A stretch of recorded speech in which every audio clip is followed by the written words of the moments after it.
离婚那天，家庭群里沸腾了，只因岳母在朋友圈里晒出了一张老婆的孕期彩超，亲朋好友纷纷祝贺。我笑了，发了张他情夫无精症的报告。接下来就是等着看好戏了。大家好，开始今天的分享之前，希望你能给人间烟火点个订阅，我将会分享更多优质的内容。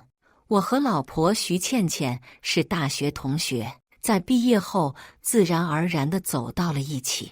那时候我工资还没多少，只够我们两人在这个城市面前立足。于是我们选了一个并不起眼的旧小区做婚房。我们在同一家公司上班，下班我们就一起回家。逢年过节，虽然没钱送贵重的礼物，但是哪怕是一盘饺子，也从来没有缺席过。我从小便失去了双亲，与奶奶相依为命。在这个世界上，我只有奶奶一个亲人。尽管外界说我是奶奶捡来的孤儿，但我从不相信这些流言蜚语。奶奶去世后，我失去了最后的避风港。从此，我比任何人都渴望有个家。或许是因为童年缺失的关爱，我渐渐地对徐倩倩产生了深深的依赖。恋爱时，她从来没有因为我的出身有过半点轻视，反而给了我很多温柔。我那时年轻，错把情侣间本就应该的相处模式当做了她的爱。于是大学毕业后，我毫不犹豫向她求婚了。我许诺她会给她一个温馨圆满的家庭，她也欣然同意。我们便满心欢喜地领证了。但是结婚之后，他亲戚的闲言碎语一次一次伤害了我。他们骂我凤凰男，说我是没人要的孤儿。面对这些，我选择忍气吞声，只是为了不让倩倩难堪。后来倩倩说想打拼事业，做丁克家庭，我不忍心她吃药上环，于是我主动去结扎了。我爱她，所以尊重她的选择。在我看来，有没有孩子都不重要，只要我们两人在一起，就什么都足够了。这件事一来二去，我竟然忘了告诉倩倩，现实远比我想象的要复杂。婚后岳母的挑剔与不满如影随形，嫌我的工资低，让我辞职做自由职业来照顾倩倩。徐倩倩的态度也开始摇摆，她甜言蜜语哄骗我。我那会儿还在恋爱脑上头，所以最终同意了。我辞了工作，原本打算在家写写网文，赚点零花钱，没想到辞职之后，竟然变成了全职男保姆。从清早我便要起床，家务几乎是我一手包揽，做饭、洗衣、打扫。一顿饭后，紧接着又是刷碗。刚收拾完屋子，正打算回卧室歇会儿，岳母就递给我一盆她和岳父的内衣。这种情况已经不是头一遭了。我轻叹口气，尽量让语气平和。妈，岳父的交给我洗就算了，怎么还有您的呀？怎么说我也是个男人。岳母正忙着用微信约马友，抬眼瞅了我一下，眼神里满是不悦。让你洗就洗，哪来这么多话？我心里不乐意，默默把盆子放到卫生间，转身回房换床单。客厅里随即响起岳母的叫骂声：“长本事了是吧？你一个凤凰男，吃着我女儿的软饭，让你做点家务你还挑三拣四，赶紧出来给我洗干净，不然我叫我女儿停你零花钱。”这次真的戳到我痛处了，我忍无可忍。我不去上班是为了谁？让我辞职的是你们，现在说我吃软饭的还是你们。我在一穷二白的时候，还把所有身家给了倩倩当彩礼，没要她一分嫁妆。您要是想要保姆，您大可以外面请个专业的。说完，我猛地摔上门，气得我心口疼。不知道我这些付出到底算什么？岳母立刻拨通了徐倩倩的电话，一通哭诉，倒像是我欺负了她。徐倩倩一进门，不由分说的把我从房间拉了出来。彭鑫，去跟妈道歉，每次冲突，他总是无条件站岳母那边。我凭什么道歉？我做错了什么？徐倩倩哑口无言，但岳母嘴上不依不饶，早说了别嫁给他。这才结婚多久，就开始蹬鼻子上脸了。徐倩倩劝着岳母出了房间，妈，你也少说两句，这事我来处理。她回到房间抱了抱我，声音温和，却带着不容置疑。老公，我妈年纪大了，心脏又不好，我知道你最好了，你让她服个软，就当是为了我好不好呀？她知道我心软，不愿家庭不和，就这样哄着我去向岳母低头认错。但她哪里明白，我的退让只会让她家里人变本加厉。第二天清晨，岳母又在想尽办法刁难我，一会儿说我菜没洗干净，重洗一遍，一会儿说地上还有灰让我擦干净，她还不准我用拖把，竟然让我跪下用毛巾擦。我感觉我的尊严被她狠狠踩在了脚下，幸好她手机响了，才又避免了一场争执。岳母又张罗着和亲戚打麻将，我在阳台上晾衣服，屋内隐约传来亲戚们的闲言碎语。你家闺女还没怀上呢，谁知道呢？一直没动静，会不会是不孕不育呀？有可能，我家闺女婚后不久就有了，现在孩子都能跑能跳了，要不要试试偏方？岳母不屑地瞥了我一眼，冷言道：我看呐，说不定她老公是从宫里出来的呢。说完，麻将桌上的亲戚哄笑成一团，我再也无法忍受，转身进屋，拨通了徐倩倩的电话，可连续几次都无人接听。等晚上她回家，岳母随即拉着她进了房间，两人窃窃低语了很久。等到她回卧室，我本想把今天这事儿跟她说说，可她只顾低头对着手机，手指飞快地在屏幕上打字。我试图抢过她手机，她却把我的手挥开。我在忙着工作，你别烦我。我愣住了，追问：什么工作？回家了还这么忙？我不工作，我们一家喝西北风吗？你在家里连妈都照顾不好，嫁给你有什么用啊？我震惊她的话语，反驳道：我忍气吞声到这个程度，我还没照顾好她，你想要我怎么样？真跪着给她当牛做马吗？够了，我累了，不想吵架。她背过身，留给我的是一个冷漠的背影。我再次被气得心口发热。以前那个温柔体贴的倩倩，不知道在哪一刻消失得无影无踪了。后来岳母在找我麻烦，对我挑剔不断，而我只是当作耳边风，不予理会。我也没再向徐倩倩诉苦，我算是明白那些抱怨只会石沉大海，她也并不会站在我这边。为了守护这个小家，我选择了忍辱负重，就这样熬过了大半年。然而，徐倩倩的频繁晚归让我难免心生疑惑。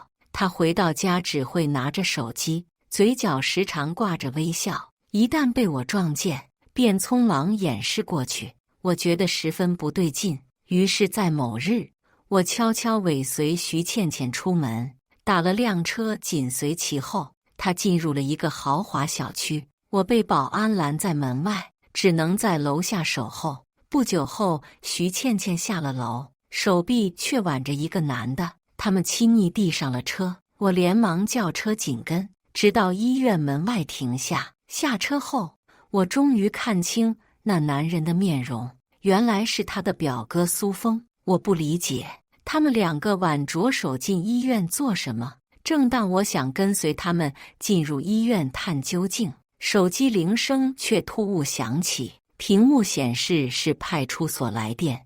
喂，你好，是彭鑫吗？是我，有什么事吗？是这样的，之前您的体检报告与一对夫妇失散多年的儿子血型匹配度高达99%，您能否抽空过来确认一下？我心中一震，暂且放下徐倩倩和表哥的事，火速赶往派出所。奶奶临终前才跟我说，我们没有血缘，我是她在进城买药途中捡到的。她见我可怜，便将我带回了家。奶奶还给了我一枚吊坠，那是她发现我时挂在我脖子上的。她说那是我寻亲的信物，如果真能找到亲生父母，他们一定会认得这吊坠。到派出所后，我将吊坠交给了警察，并说明原委。没过多久，一辆豪华轿车开到了门前，一位体态丰盈的女士下了车，见到吊坠便泪流满面地抱住了我。顾青，妈妈在这里。原来我真正的名字是顾青。我紧紧抱住了妈妈，眼泪忍不住夺眶而出。随后，一位中年男士也下了车，我顿时愕然，他竟是徐倩倩公司的大老板顾百章。令人意想不到的是，我竟是顾家失散多年的儿子。母亲说，幼时我不慎走失，他们找了我很多年都没找到。我和奶奶一直住在闭塞的乡村，信息不通，找我和大海捞针没有区别。奶奶去世后，我才进城半工半读，完成了大学学业。亲生父母想把我带回家，我说我已经结婚了，想先回去给妻子一个惊喜，再带着她一起回家。妈妈答应了，留下了我的联系方式，给了我家庭地址后，把我送回了住处。我满怀喜悦地打算给徐倩倩一个惊喜，刚到门口，却听到屋内传来了令我寒心的对话：“你快把这份协议签了。”岳母的声音清晰传来：“妈，我该怎么跟他说？我怕他缠着我不放。”岳母说道：“你怕什么？他都没法让你怀孕，他不嫌丢人，我还嫌呢。”这会儿我才听到家里还有其他男人的声音。他宽慰岳母说：“倩倩现在不是已经怀上了吗？原来她早出晚归是因为早出轨了，甚至怀了孕。而这情夫竟然还是他表哥，但我隐约记得在哪里看到过，他表哥苏峰好像患有无精症。”我迅速返回医院，托在男科工作的朋友去查了一下苏峰的体检报告。没过一会儿，朋友把他体检报告递给了我。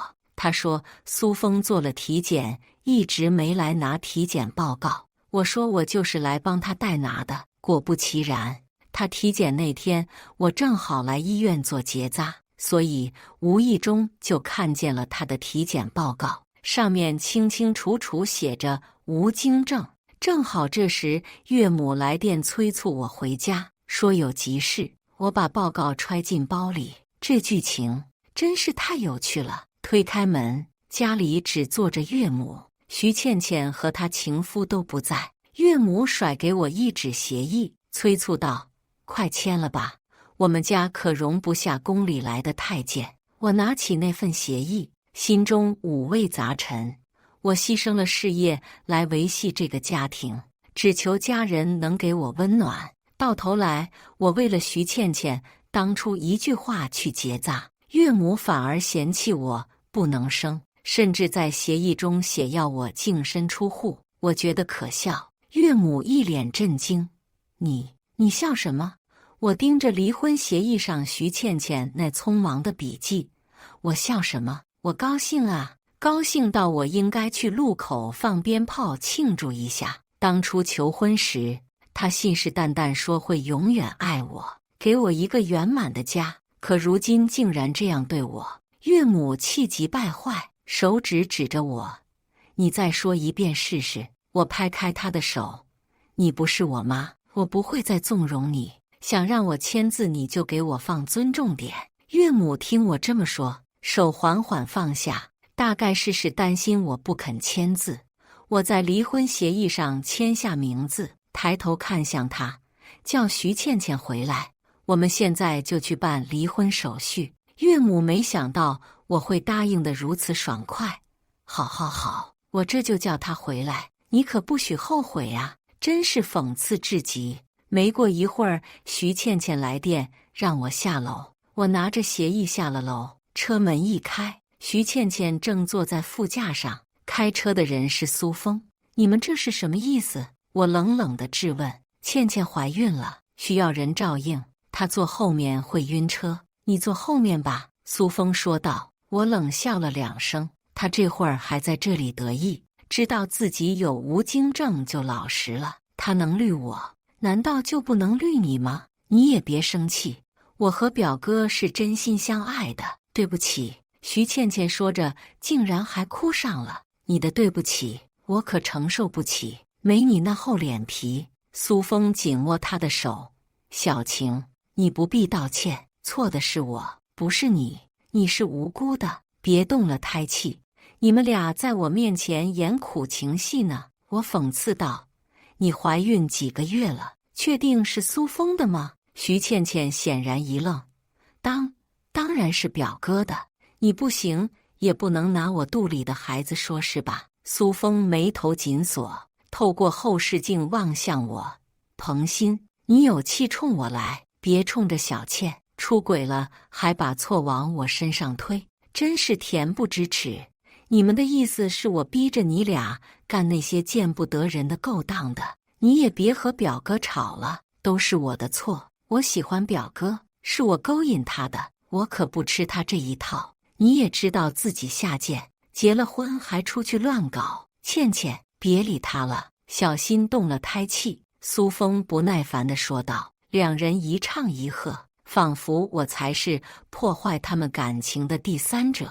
车停在民政局前，领完离婚证后，徐倩倩递给我100块，像施舍一般说：“拿着打车走吧，我就不送了，好聚好散。”我瞥了她手里的钱，谁跟你好聚好散？你妈处处打压我，为了我们多年的感情，我忍了她多久？现在你更是蹬鼻子上脸，不仅把情夫领回家，离婚也要3人行，这就是你说的好聚好散？他脸色铁青，你就是个凤凰男，吃我软饭这么久，我没嫌弃你就算好的了。我妈说的对，不该嫁给你，一脸穷酸样，看了就恶心。苏峰笑着拉她上车。好了，宝宝，别理他，以后我们好好过日子。我强压怒火，给亲生母亲打了电话报平安，随后打车回家，倒头就睡。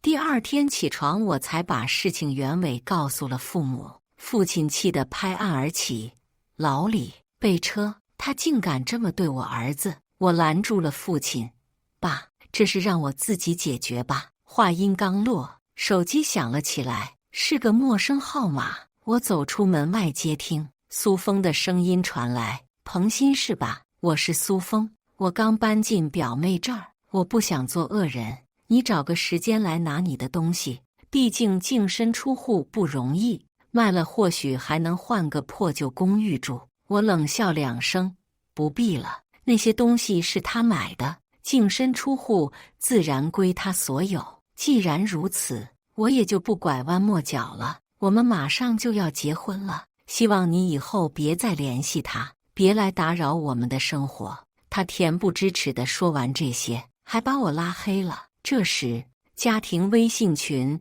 跳出几条信息：徐倩倩的母亲发的，下个月我家徐倩倩和苏峰举办婚礼，我闺女怀孕了，我要抱孙子了，瞧她乐的。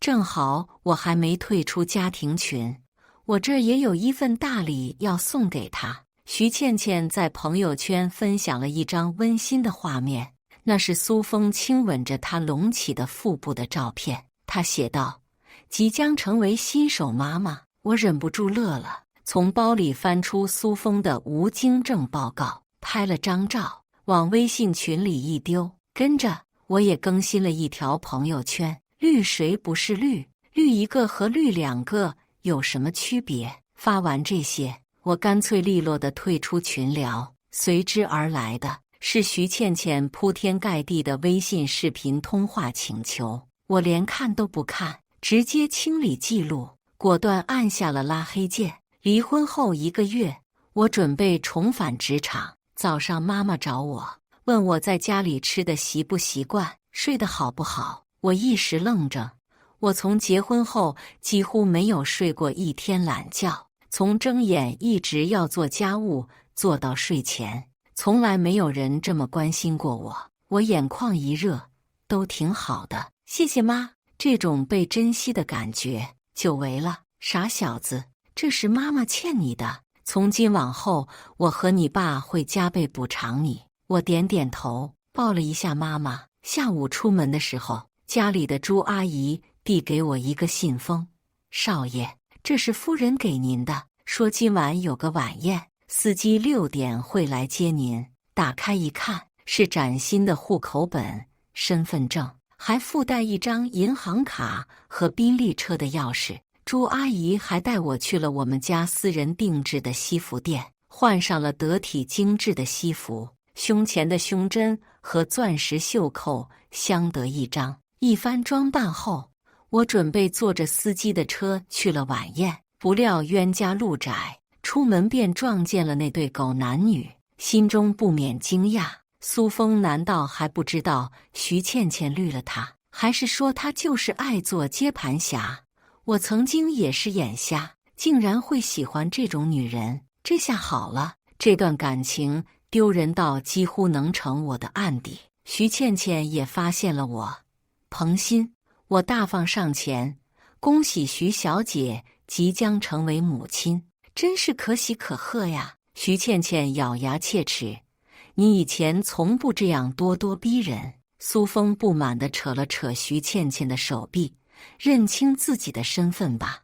我仿佛听见了天大的笑话，那我要怎么跟你讲话？求你别抛弃我。说着我转向苏峰，还是劝你别戴那顶绿帽。苏峰的表情如同吃了苍蝇。我恍然大悟，苏峰即便是知道自己不育，但为了避免被人说闲话，竟硬是把徐倩倩肚子里的孩子认下了，真叫人叹为观止。彭鑫，饭可以随便吃，话可不能乱讲。你是不是还对我妻子念念不忘，想来破坏我们的夫妻感情？苏峰面目狰狞地大声说道。围观人群逐渐凑过来，议论声四起，有人甚至不明是非，就开始指责我是第三者，企图破坏人家的婚姻。我冷眼相对，大白天做梦呢？一个婚内出轨亲表哥，逼迫原配净身出户的女人，我有什么好留念的？我看你俩是挺配的，一个乌龟，一个王八，天生一对。周围吃瓜的人围得越来越多，听我这么一说，舆论风向突变，开始对他们指指点点，骂他们不知廉耻。我转身迈向停车场，我嫌丢人，准备赶紧离开，身后传来了狗男女的争吵。我驾车离开时，二人仍在门口争执不休，人群越聚越多，对他们指指点点。徐倩倩哭着道歉，苏峰则冷脸甩开了徐倩倩的手。我降下车窗，还没走，需不需要我送2位一程？徐倩倩抬头望见我的车，满眼的难以置信。我不等她做出反应，猛地踩下油门，扬长而去。6点整，我来到晚宴现场，在父亲的引领下步入会场，让我隆重介绍顾氏集团未来的继承人，我的亲生儿子顾清终于回家了。我没想到这场晚宴竟然是为我准备的，各界名流都到场了，场面颇为壮观。母亲在宴会上为我挨个引荐那些人，一圈下来，我几乎成了全场的焦点。宴会结束后，我们全家去了顾家旗下的私密园林餐厅吃饭。这家餐厅只对会员开放，消费不菲，能进 VIP 的也都是有头有脸的人。父亲提议要清场，我婉拒了，毕竟打扰其他客人的用餐实在是不太礼貌。中途我去了趟洗手间，却在后院迷了路，我只能求助服务员。没想到在转角却跟一个女士撞在一起，抬头一看，竟然是徐倩倩跟她妈，他们也能来这里吃饭。徐倩倩她妈上下打量了我一阵，质问道：“你怎么会在这里？难道还在打我闺女的主意？都追到这儿来了，我警告你，这不是你该来的地方，你要敢闹事，别怪我叫保安请你出去。服务生在前方安静等着，误以为我们在寒暄，没敢催促。我不禁冷笑：你女儿是什么好货吗？他正欲反驳，却被我截断。因为你女儿说想丁克，我在婚前就做了结扎，随后又查到苏峰有无精症，要不先查清楚她肚子里的孩子究竟谁的。他脸色变得惨白，你这话是什么意思？而徐倩倩已经抓狂了，胡言乱语。保安，把这个疯子赶出去。保安闻声赶来，认出我后没敢轻举妄动，毕竟这里是顾家的地盘，他们深知今晚有顾家在为我接风洗尘。徐倩倩见保安愣住，推搡着保安：还想不想干了？还不快动手，小心我投诉你！我对保安使了个眼色，后者会意地问：需要现在就处理他们吗？徐倩倩他妈急不可耐：快把这个碍眼的扔出去！我点头应允：没错，把碍眼的处理掉吧。保安通过对讲机又叫了几个人，4人合力把他俩抬出了餐厅。2人惊慌失措，大喊着苏峰的名字。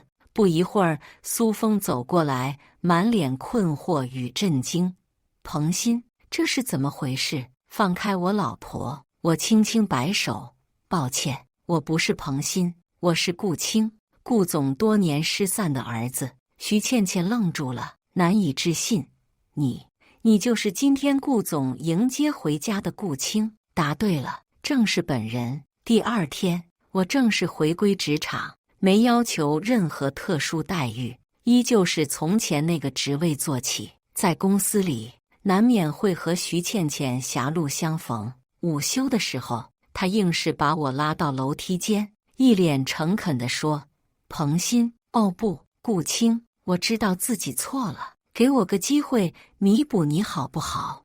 我毫不留情地推开他，也不知道他是看我有钱了来攀关系，还是担心我利用职权报复开除他。望着他那副虚伪的模样，我只觉一阵反胃，随即转身就想离开。徐倩倩连忙追上，紧紧抓住我的手腕：顾清，看在我们那么多年的感情上，就给我一次机会吧，真是恬不知耻！我猛地甩开他的手，怒骂道：你和你表哥躺在一张床上的时候，想过我们的感情吗？你让我净身出户，生怕我缠着你不放，现在却跟我谈感情，你是不是有点太不要脸了？说完，我不屑再看他，直接走了。恋爱那会儿，我真是被爱情蒙蔽了双眼，没看清他的真面目。几天后，好友蓝胜联系了我，他从国外回来了，他是我大学室友。我结婚后，他便出国深造了。前些天还在朋友圈恭喜我脱离苦海，重获新生。我开着车去接他，他站在门边，感觉一点变化没有。我按了按喇叭，他抬头望了一眼，嘴里嚷嚷着什么。我再次按响喇叭，他敲了敲车窗：喂，你眼神不好使啊，看不见这儿有人，还一个劲儿按。我降下车窗，他顿时愣住了：彭鑫，哇塞，你现在混得这么厉害了！我催促他上车，笑道：我找到亲生父母了，我爸是顾氏集团的老总。他惊讶的下巴差点掉下来。我把事情的来龙去脉跟他一一道来，一路上他把徐倩倩和情夫骂了个狗血淋头，逗得我乐不可支。他带我去了一家酒吧，我以前从来没来过这种地方。酒吧里的气氛非常热烈，蓝胜拉我起来蹦迪，我拒绝了，他便自己进入舞池，我则一边品酒，一边饶有兴致地观察四周。这时我却在舞池间看到一个熟悉的身影。妈呀，那不是一个身穿紧身超短裙、大着肚子女人正和一个男子贴身热舞，周围还围着一群看热闹不嫌事大的人，又是鼓掌又是尖叫的。我迅速掏出手机拍下了这一幕。蓝胜回来后，我给他看了视频，他淡定地抿着酒。我早就看到了，就在旁边，大着肚子还在那儿扭来扭去，简直了。我朝他挑了挑眉，他突然反应过来，这就是你前妻吧？我朝他竖起了大拇指，他兴奋地点开我的微信，快发给他情夫看看。说着找到了苏峰的账号，把视频发给了他。大学时他和我还有徐倩倩常待在一块，兰胜那时就不待见徐倩倩，说她不是什么好人。现在看来，兰胜还真是眼光毒辣。我和兰胜在吧台边等待着好戏上演，果不其然，没多久苏峰就怒气冲冲地闯了进来，拽着徐倩倩往外拖。兰胜给 DJ 打赏了一笔，让他把音乐停了。酒吧里顿时安静下来，所有人的目光都聚焦那两人身上。徐倩倩一见苏峰，立刻慌了神，连连后退，说什么也不愿跟他走。苏峰再也忍受不了周围人的围观，一巴掌扇在了徐倩倩脸上。你又给我戴绿帽子！徐倩倩捂着脸，惊愕不已。我没有，我怀着你的孩子呢，你怎么还打我？我的孩子是不是我的孩子？你心里清楚。说着，苏峰把手机举到徐倩倩面前，播放了那段视频。而刚才与他共舞的男人跑了，徐倩倩还想狡辩，苏峰忍无可忍，竟揪着她的头发连扇耳光，周围一片哗然。紧接着，警车的鸣笛在酒吧外响起，不知是谁报了警，两人被一同带走。我和兰胜回到家中，瘫在沙发上闲聊。他一脸好奇地问：“你真结扎了？”“是啊，我本来也没那么喜欢孩子，没想过复通。”兰胜问：“不了，人生苦短，我想一个人潇洒。”兰胜拍了拍我的肩：“兄弟尊重你的选择。”这是一出。接连几天，徐倩倩都跟门神似的，下了班就守在公司门口堵我。我憋了3天火，真是忍无可忍了，直接找到张经理。我说：“徐倩倩天天缠着我不放，现在技术部所有人都知道，上班黏着也就罢了，下班还堵门，您得管管了。”张经理心里明镜似的，知道该怎么办。这条下班，徐倩倩又来挡道，她还没开口，手机先响了。她神色一紧：“喂，张经理，您找我有什么事吗？”我隐约听见电话那头张经理的嗓音：“工作不好好干，天天去骚扰其他同事，你被解雇了。”他立刻慌了神：“张经理，您听我解释啊！”“喂！”我笑了笑，抬脚就迈步离开。他赶紧扯住我衣袖：“顾青，我只是想和你好好聊聊，你至于吗？”我甩开他的手：“咱俩就是普通的同事，没啥可聊的。你已经被解雇了，赶紧走。”丢下这话，我头也不回地走了。身后传来他的声音：“顾青，你记住你今天的所作所为，你会后悔的。”后悔？我后悔个大头鬼！呸！第2天他就被正式解雇了，我总算松了口气，再也不用见到那张烦人的脸了。可偏偏冤家路窄，在超市我又撞见了徐倩倩，她脸上青一块紫一块的，估计是苏峰的杰作。她一见我，眼神里满是怨毒，恶狠狠地说：“那个视频是你发给我老公的吧？”我坦然承认：“哟，你知道了。”他顿时像发了疯一样冲过来，从背后勒住我的脖子，骂道：“你为什么要这么对我？发了视频就算了，你还解雇我，你就是想把我往死路上逼！”我用力挣脱，反手给了他一耳光：“出轨的是你，给你情夫戴绿帽子的还是你！别以为怀了孕我就不敢动你，头顶的监控可都看着呢，我这是正当防卫。”他眼睛通红，表情狰狞到了极点，捂着脸咒骂：“我不会放过你的，你去死，你去死吧！”我心头一紧，连忙往后退。他忽然抓起一瓶不明液体朝我泼来，我一时没防备，幸亏旁边有人帮忙，扔了件衣服到我头上挡住了攻击。那一瞬间，我头皮发麻，这万一是硫酸怎么办？我拎起那件衣服，仔细一瞧，还好只是普通的水罢了。几个保安匆匆赶来，将他摁倒在地。他蜷缩着身子，捂着腹部，痛得直哼哼。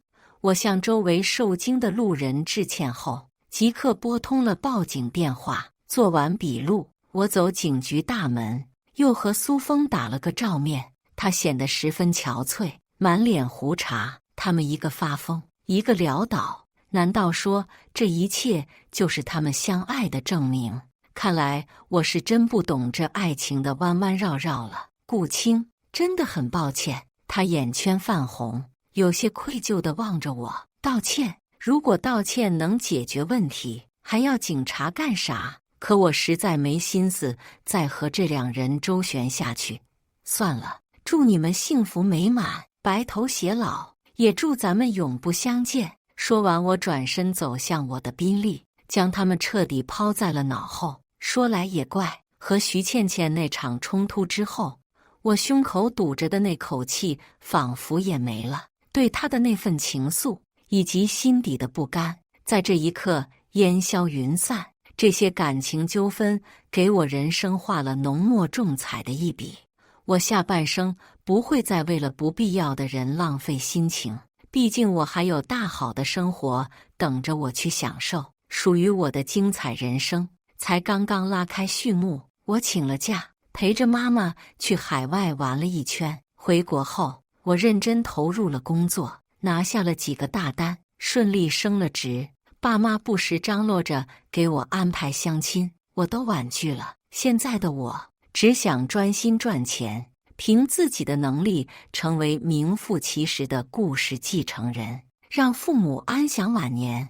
我可不想再轻易走进婚姻，至少目前没有这个打算。谁知徐倩倩还是对我纠缠不休。1年后的某天，我去医院做常规体检，又和徐倩倩在医院偶遇。对她我心中毫无波澜，我想绕道走，她却再次拦下我。顾青，能借点钱给我吗？